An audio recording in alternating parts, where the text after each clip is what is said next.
Assalomu alaykum. Qulupnay biznes kanalining obunachilari. 2025-yil 5-may qulupnaylarimizning bugungi holati. 3-4 marta terim qilindi.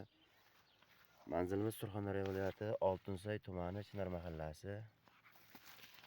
Mashallah, mana ochiq maydonga ekilgan italyanskiy sortlarimiz.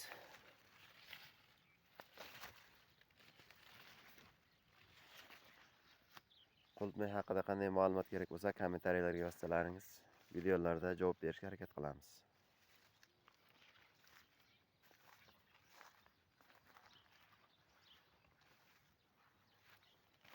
Mana qulupnaylarimizda bitta ikkita gullayotganlari ham bor, mana guldan qaytib qolganlari ham bor. Tagining mevalari pishib yotibdi, mashallah. Bu tomonlarda mevasi.